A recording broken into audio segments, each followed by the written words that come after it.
Welcome back to my videos on the Idig system. Today I want to talk about how to use the system for a single grade. This grade or slope could be towards the machine or away from the machine. In my instance it's coming up towards. I'll show you how to switch all that about, etc. You can use this system really easily from the cab. You don't have to get out and measure the slope. The easiest way to do it is to use the tape measure. So up here in the top left hand corner you've got the tape measure here. You can hold your bucket, which as you can see down there I have been playing with the system just to get myself set up and understand what slope I wanted. I've got the bucket down touched on the ground, which is where I want my slope in this case to start. So I'm going to cancel all this and take us back to level, and like I haven't done anything. Right, so here I am, there I am, zero, everything's zeroed, bucket zeroed, we're on the floor. Now I want a slope. I know I want a slope, but I don't know what slope this is. I've got to match it. Goes along here, well, there's nothing along there. It's just dies into nothing. So I need to make consistent slope along this level. So what I'm going to do is I'm going to use the slope feature, which is here, and I've got a single slope. Now it does two things here. It asks me for what it calls the length of the slope. What it actually means in this instance is it's degrees, so it means the angle of the slope and which way it's facing. Now that's pretty straightforward. It's either obviously towards or away from the machine. Depends, obviously when you're doing drainage, you know, you can dig it either way. So I don't know the length of my slope because I've just got a slope out here. Don't know what it is, but we can find that out. So if we get out of this, just call it a nothing. What we can do is we can use the tape measure function, which we can zero. You can see up here all the numbers are zero, so that's a zero. What we can then do, this is going to be tricky with me holding the camera, is bring the machine in. This is some terrible filming.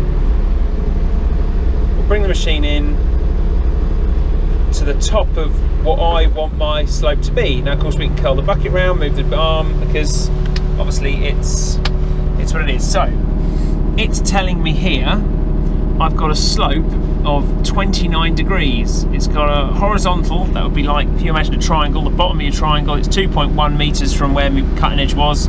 It's 1.18 higher than it was, and it's saying obviously I've got a hypotenuse of 2.4, useful sometimes to be honest, but what it's actually calculating me, which is what I need, 29.4 degrees, basically 30 degrees. You know, that's good enough for me. So knowing that information, I can then go into a single slope as we did before. Now this slope is coming up towards the machine, so we press that one. If I did that one it would just have a negative number in front of it, but it's not, it's this one. And it's 30 degrees, and then we go thank you. Now what it does is it asks you to align the cab because it wants to know what direction that slope is. It could be over here, it could be over here.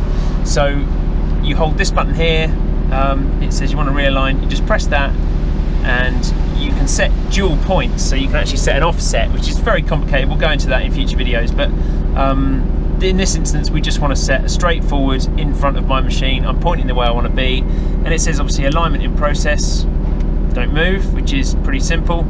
Takes a few seconds, there we go, it's happy. We're now lined up for the slope. Now the third thing it needs in this, it needs to know which direction it's pointing, which we've just done. It needs to know what slope angle you want, which we've just done with the tape measure function. It now needs to know what height you want that slope, because we want to make that slope a metre higher than this, and you know, a metre lower than this grade. Where do we want it? So I'll move my digger bucket back down to the bottom, which is where I want my slope to start, which is there. And I can now press my zero button and just zero it, and now it comes up exactly as I need to. It says I'm on grade. Obviously I'm technically on grade at the moment, and as I bring this arm through, which I'll mount the camera and show you, that will follow that slope, and in fact it should in theory match exactly what I've done, because obviously I just had a quick play with it. Dead easy to use. And then again though, same as when you do any Idig, you've got to, when you move, you've just got to re-reference yourself, but all you've got to re-reference is the zero here, because that's all you're doing. It's your level, isn't it? I know I'm level across here, but either way it wouldn't matter. All it's wanting to know is it wants to dig a consistent slope in this direction. So it's nice and simple. I mean, obviously as machine drivers we can follow the grade that we've already got. A lot of us can do that anyway. Boys did it by eye with drag lines 50 years ago, so it's not impossible. But what you're doing here is, you know, I mean, this is a very simple task, but where this is really clever is you can use this single slope for drainage runs, you can use it for driveways, patio grades, you know, you're grading out that. It's just a really easy way to put a fall on something, and 90% of the time we are working to falls in this industry. So it's just really simple. It's not to replace your own sort of knowledge or use. All it does is it's an aid. It helps you out, and it's bloody accurate. So, you know, there's no reason not to use it really. So keep an eye on the green light, because that's really what tells you you're on grade. Say it does it sort of plus or minus 10 mil, but I mean, we're landscaping here, so there's no reason why we have to be any more accurate than that. The whole garden's sloping, and the project is to try and level it all up. So, you know, if I'm 10 mil, I'm happy with that. But as you can see, as you bring your arm in, I'm a bit deep there. So I'm now consistently deep. It is a trick, because I've dug this slope already. I obviously started it a bit further back. So I have to bring the bucket in to a point. Obviously it's telling me I'm in the wrong place. So there. So now if I bring my grade in, I should actually be on the grade that I originally dug, pretty much. Because obviously I dug this before I started the video. Anyway, so that's the grade I want. And the trick is going to be following that, which obviously we can do nice and simply. And all we've got to do is make sure that we're at zero when we're at the bottom of the slope every time. So just zero it, and in we go. The direction of which you're pointing will count down. It'll give you 20 minutes to dig in this position, and that's because it wants to keep its accuracy. So every 20 minutes, if you leave it pointing in this direction, it will ask you to recalibrate it, which is just a check really, and it takes again a couple of seconds for it to do that. To be honest, you know, you'll have dug and moved mainly by then, so the chances of you actually getting to that 20-minute window, I might, because obviously I'm chatting to you and keep stopping digging, but it's pretty rare really. And in this instance, I'm just bulking this over to the back of here, because I've got to finish that area in a minute. I've got a little bit I can do at the bottom, just to get that slope going.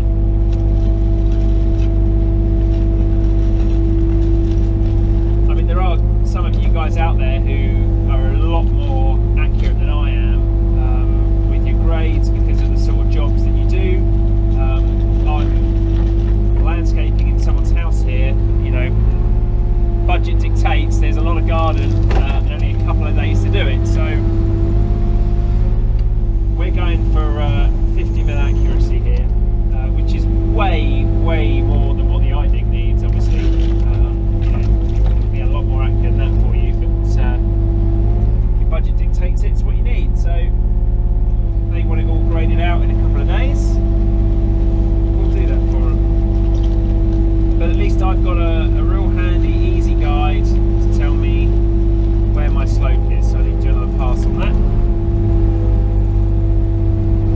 And that could, obviously, I'm at the top of the grade, I could be doing this from down there as well. Not in this particular instance, I'd be on the patio, but it's, you know, it's possible to set it up, and it's exactly the same principle really.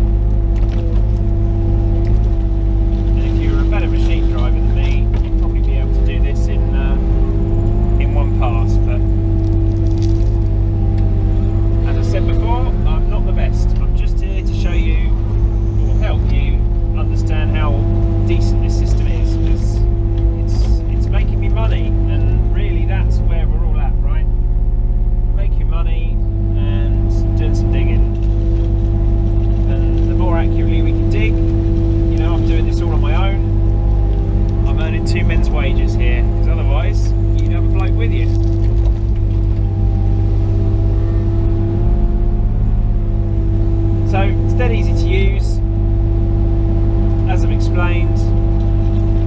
drainage, you know, you can have a 1% slope or you know, whatever you need really. I leave mine in degrees. I know you can change the scale. You can't do it to a 1 in something, but I think you can do a percentage, for example, or you can do degrees. There's plenty of calculators online where you can convert that to a different things. If you're working in percentages and you will need it in degrees or whatever, you know, or you're working in like 1 in 40 for drainage, you can convert that to a percentage or degrees. Plenty of, you know, grading calculators online. Quick Google, and that'll convert it to what Idig works to, which is nice and simple. So there's no real need to. That was a better pull. See, bit of practice. I'm getting better at this lark. Yeah, but that's how you use the Idig with a slope. As you can see, as I'm slewing round as well, the grade changes, which is, you know, it's really cool how it knows what direction you're sitting in. So I can turn around and actually dig a grade in the other, or the same grade in the other direction, which I have done when I've been digging driveways before. I've had a consistent slope to the curb. I've dug sort of in one direction, pulled it back from an edge, and then I've turned around and pulled it back from the curb, and then made it to the muckaway pile. Didn't record any of that, unfortunately, because it's difficult sometimes when you're on these projects. You've just got to get on and do a job. Can't always stop and do a recording. But this was a nice aggressive slope, which makes it very simple to see what you're actually digging. Which obviously, you know, you're doing a 1% slope on a drive or a 2 degree slope. It doesn't really show very well on the camera, whereas this does. And we seem to be getting some results that I think will be passable for a bit of topsoil. So can't really complain. If you ever get so at the moment I'm getting a little bit offline. So really, if you were being super accurate, you'd want to realign yourself, which again you can just do on your own. It'll ask you to do it every 20 minutes anyway, but that way I'm parallel again to my line. Otherwise it's not sure if I'm quite parallel to where I want to be. Obviously I know that, but the system doesn't, so where it's telling me can be slightly accurate. I'll tell it, that's me 0 again, and off I go. I mean, it is really that simple. And we're digging. So, I hope you enjoyed this video. I will do one on dual grades.